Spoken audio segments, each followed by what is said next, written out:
Bragging rights and an important early season W on the line. Welcome back into sports, everyone. Two of the more talented local hoop squads meeting up tonight, and with each team hovering around the 500 mark. Each win very important, but of course, local bragging rights also up for grabs. To Raider Gym we go. The 3-3 Cibola boys welcoming in the 3-2 Yuma Criminals into town. Last game before a big break in the schedule for both of these teams. Starting in the second quarter, Raiders up big. Dylan Stanley tipping the pass here. Ball goes to Jose Fernandez, who's cleared for takeoff. Another big dunk for the senior. Cibola up 35-14. Next Crim's possession. How about Andy Mosqueda fighting through three defenders here to put this one up and in. Nice bucket right there for Yuma. Cibola back with it here. Nice ball movement finding Jacob Cuevas, and he gets the three ball to go. Raiders extend their lead. Andy Mosqueda back with it here for Yuma. Blows right past his man. Nice move to the hoop. That makes it 39-20. Cibola still leading though. Yuma back with it here, but this one deflected by Landon Harmony, who's then going to go coast to coast. And how about the dunk to follow? Yeah, he's hyped about that one. Raiders run away with this game for their fourth win on the season. Cibola takes it by a final score of 73-54. Over to Bob McClendon Court for the girls matchup, where both the Lady Crims and Lady Raiders are off to flying starts to open the year at a 4-1 record for each squad. Cibola will get right to work from the opening possession. Jada Bosch letting one go from deep. Cha-ching. That one is good. A couple minutes later, Bosch bouncing it to Adrian Rice.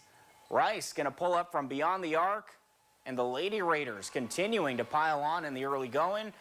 Following possession, Cibola in transition. Bosch spinning inside, rolling it off the front iron, and the Lady Raiders start the game on an 18-0 run.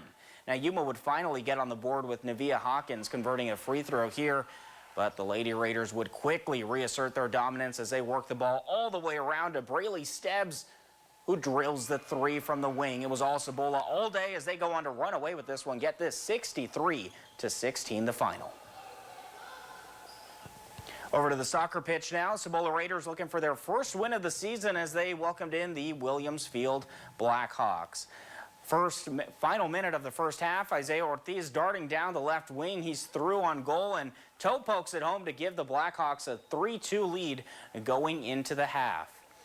Going to the second half here, Cibola looking to even it up. Evan Arizon hitting one hard and low here, but the shot gobbled right up by the keeper.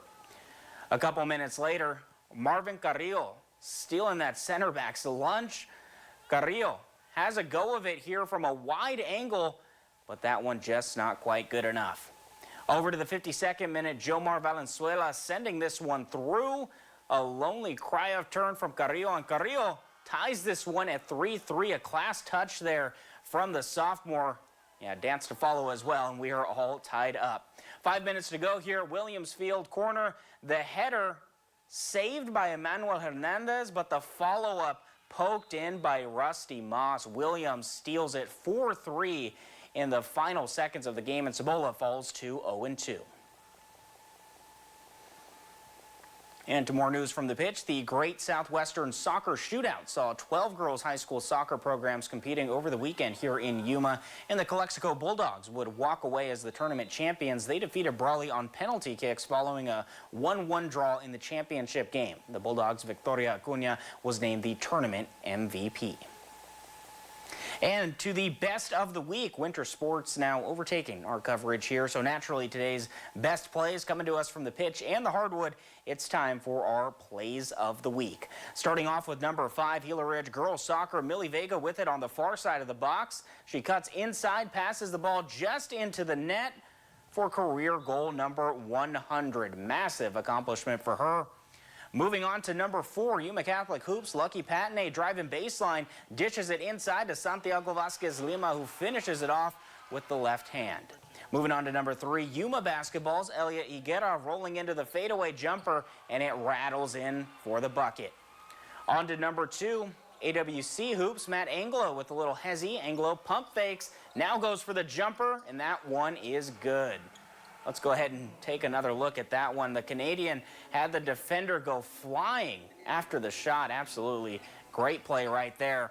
And at number 1, Kofa's Arlene Mesa on the free kick from about 40 yards out. She goes for a goal, and my goodness, that is absolutely spectacular. I know my jaw dropped when I first saw that play.